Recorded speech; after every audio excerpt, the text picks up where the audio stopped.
It was 11:51 p.m. The air in the cellar was cold, thick with the smell of fermenting grapes. I was checking the temperature gauges on the stainless steel tanks. My hands stained purple from the day's work. My phone buzzed on the metal table, vibrating against a wrench. It was a group text. From my mother. Susan.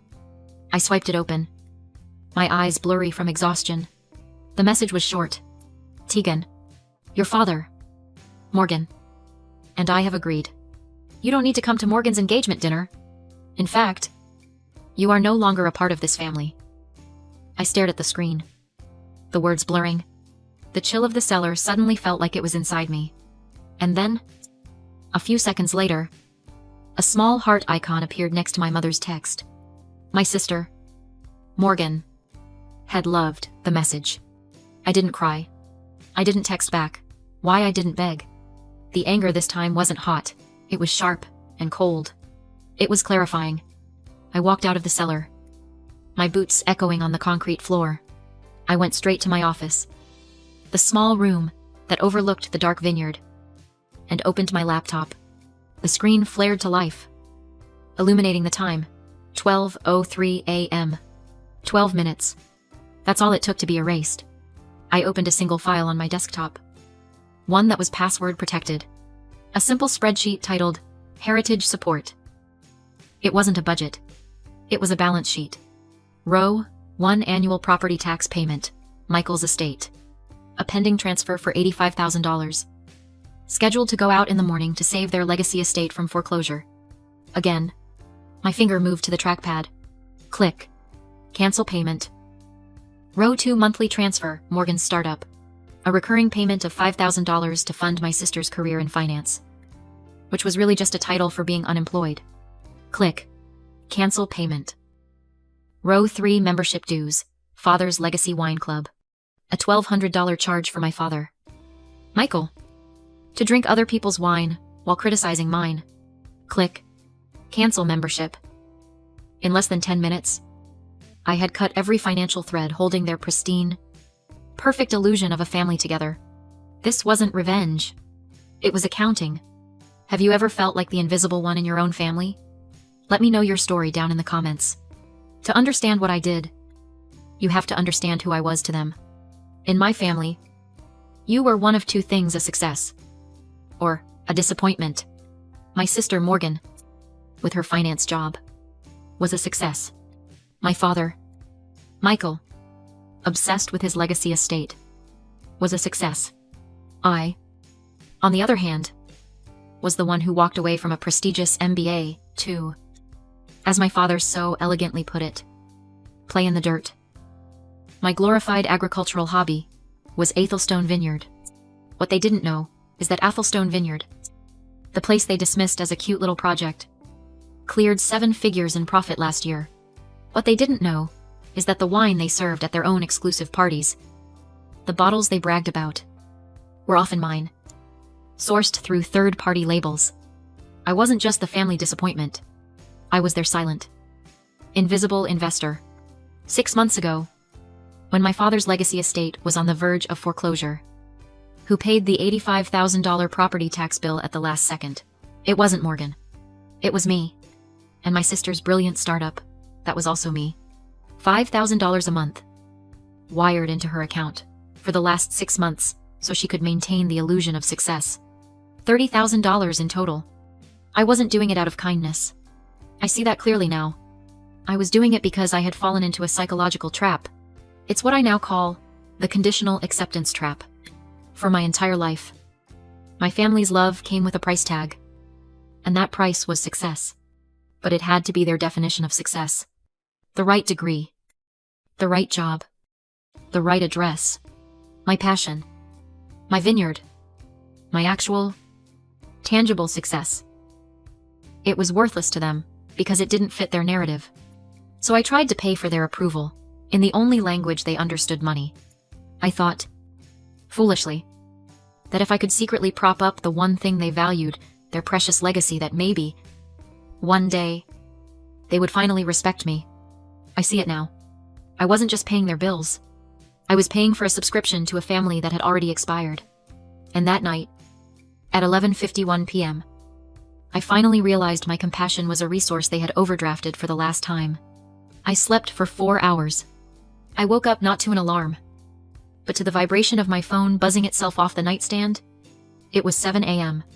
The sun was just starting to hit the vines, and the vultures were circling. I had 14 missed calls and 9 new text messages, all from my family. The first one I opened was from Morgan. "My sister." It read, "You're being completely dramatic. Mom was just stressed about the engagement. Why did you lock my card? I had an emergency." An emergency. I pictured her at a boutique, trying to buy shoes for the engagement dinner I was now uninvited to. The entitlement was so thick, I could almost taste it. I didn't reply. Next, a voicemail from my mother, Susan. Her voice wasn't apologetic. It was sharp, clipped, and furious. "Tegan, I don't know what game you think you're playing, but you have created an absolute mess. Your father is beside himself. You need to call us immediately and fix what you've done." Fix what I'd done, not what she had done. Not what they had agreed upon in their little family tribunal. I deleted the voicemail. Then, I saw a notification from Facebook. My father, Michael, had tagged me in a public post. My stomach tightened. I opened the app. He had posted a picture of the old family estate, the one I had just saved from foreclosure. The caption was written for the whole community to see. "It's a sad day when some children forget the value of heritage. It's truly heartbreaking when they forget the family that raised them and gave them everything." I read it twice. The hypocrisy was breathtaking. The heritage he was talking about was built on my secret payments. The family he was mourning was the one that had disowned me less than 8 hours ago. I stared at the 3 messages: Morgan's entitlement, Susan's blame, and Michael's public manipulation. I looked for even a hint of remorse. An apology. A simple, "We went too far." There was nothing. They weren't shocked by what they had done. They were shocked I had stopped playing along. They weren't angry that they had hurt me. They were angry that the ATM was broken. I didn't call them back. I let their texts, their voicemails, and their public shaming hang in the air, unanswered. I took a deep breath, the crisp morning air filling my lungs, smelling of damp earth and fermenting grapes. I didn't feel panic. I felt precise. I didn't call my mother. I didn't call my sister. I called David. David isn't our family lawyer. He's my corporate lawyer. He's the man who negotiated my distribution deals and finalized the purchase of Athelstone. He's a shark, and he understands transactions, not emotions. He picked up on the second ring. "Tegan, good morning. Everything all right with the spring bottling?" "Everything's fine." "David," I said, my voice steady, betraying nothing. "I have a new task for you. I need you to draft a formal debt collection notice." There was a brief pause. "Go on," he said, his tone shifting from friendly to professional. "The recipients are Michael and Susan," I said, dropping their parental titles. "I need to recover a debt of $85,000, paid on their behalf for their estate property taxes, and a second debt of $30,000, provided as a personal loan to Morgan, co-signed by Susan. That's $115,000, David said. "All business." I could hear him typing. "That's correct?" I said. "I want the notice to be formal. Send it certified mail. I want to give them 30 days to contact your office and establish a formal repayment plan." "And if they don't?" David asked. I looked out the window at the fields, at the ash soil plot in the distance. "Then you will begin proceedings to place a lien on their estate. The full $115,000. Plus your fees." This was no longer a family drama. This was a professional escalation. I wasn't the disowned daughter anymore. I was a creditor. And I was done being silent. David called back 2 hours later. The usual professional calm in his voice was gone. He sounded stunned. "Tegan, we have a problem. Or, rather, they have a problem. A much bigger one than $115,000. I sat up in my chair. "What did you find?"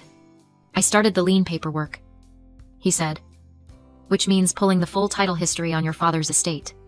And I found something strange." Something about the land itself? Do you know anything about a worthless, rocky plot on the northern border of the property? My blood went cold. He used to call it the ash heap. He said it was unplantable. Right, David said. Well, 5 years ago. He didn't just sell it. He transferred it to a Shell LLC for the sum of $1. I stayed silent. I knew this. That Shell company was who I'd bought the land from, paying a premium for it 2 years later. Here's the problem, Tegan, David continued. That land wasn't technically his to sell. It was part of a trust left by your grandmother, to be passed down. The transfer document required 2 signatures, his and the trustee's. But looking at the signature from the trustee, it doesn't match any other legal document. It's a forgery, and it looks a hell of a lot like your father's handwriting. I couldn't breathe. My hand gripped the edge of my desk. The entire story reformed in my head in a single, sickening flash. The reason he was so desperate to sell it. The reason he called it worthless. The reason he never questioned where I'd found the land for my vineyard.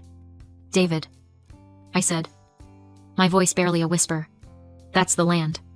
That's where Athelstone Vineyard is sitting right now. I bought that land from his shell company. The line was silent for a full 10 seconds. David, the shark, was processing the blood in the water. Oh, Mikael, he finally said. What did you do? I stood up, looking out the window at the rows of vines. My vines, growing strong and healthy from the ash heap. My father hadn't just underestimated the land. He had stolen it. He had stolen it from his own mother's trust. Hidden it? And now, I, the family, failure was the sole proprietor of the one piece of evidence that could send him to prison. This was no longer about debt. This was about a crime. 1 week later, the certified letter had been signed for, and the silence that followed was deafening. Until Thursday. I was in my private tasting room, the one overlooking the valley, reviewing a new label design when the door flew open. Not pushed, but slammed against the wall. It was my mother. Susan, but not the version I knew. The perfectly composed, socially armored woman was gone. Her hair was a mess, falling out of its usual sleek style. Her eyes were red and wild. Her mascara smudged down her cheeks. She was wearing a silk blouse I recognized, now hopelessly wrinkled. Tegan. Thank God. She gasped, rushing toward me, her hands grasping at the air. You have to stop this. You have to do something. I didn't stand up. I remained perfectly still, watching her. They're taking everything, she shrieked, her voice cracking. The bank. They're foreclosing on the estate. They're using words. Criminal fraud. Forgery. Tegan. Your father? Mikael. They're saying he could go to prison. She was fully crying now. Ugly. Desperate, sobs. Morgan is a complete wreck. She hasn't left her room. You've ruined us. After everything we gave you. This is how you repay us. You have to call them. Tell them it's a mistake. I let the silence stretch, filled only by her ragged breathing. Slowly, I reached for a bottle on the table. It was a heavy bottle. Dark glass. With no label. I picked up a wine glass, turned, and began to pour a deep, almost black, red. The sound echoed in the quiet room. Do you see this wine? Mother, I asked, my voice barely above a whisper. She looked at me, confused by the question. What? What are you talking about? Did you hear me? I held the glass up to the light. It's our new reserve. We're calling it the Ash Soil Reserve. It's from a very special plot of land. The grapes. They're extraordinary.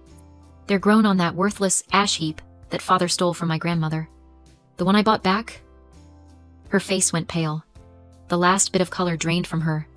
What? What did you say? I set the glass down, untouched. I walked to my desk, picked up a single folded document, a copy of David's findings, the one detailing the forgery, and walked back to her. I held it out. You said I had to do something. I said, my voice as cold and clear as the glass in my hand. I already did. She stared at the paper, her hand trembling, refusing to take it. "Goodbye, Susan." I turned, walked past her, and pulled the heavy oak door of the tasting room shut. I didn't slam it. I closed it firmly, and the solid click of the latch locking in place was the only sound as I walked away, leaving her, and her pleas, locked on the other side. The legal battle was fast, the kind of swift, brutal efficiency that only undeniable proof of forgery can bring. The estate, my father's precious heritage, was sold at a public auction to pay the debts, the bank, the creditors, and finally, me? I was there. I was the only bidder. Not to save it, not to keep it. I bought it. And in the following week, I liquidated it. I broke the estate into parcels and sold every single piece. Every last remnant of their hollow legacy. I kept only one thing, my grandmother's old, dilapidated greenhouse, which sat on the edge of my property. The next morning, I stood in the vineyard as the sun began to rise. The light was pale, pink, catching the dew on the leaves. It was quiet, peaceful. I took out my phone. I opened the Heritage Support spreadsheet one last time. I looked at the rows of numbers. The $85,000. The $5,000. The $1,200. All the payments. All the desperate, invisible attempts I had made to be loved. My finger hovered over the screen. Then, I hit delete. And again, delete. I watched the file vanish. That night, for the first time in years, I slept through until morning. No guilt, no noise, just silence. Some people think revenge is a firestorm, an act of destruction, but I've learned something new. Something out here in the dirt. I've learned the justice of the sower. True revenge isn't about destroying what they built. It's about building something beautiful, something lasting, from the very ashes they threw away. It's about creating something so full of life that their world of ghosts and shadows simply fades away.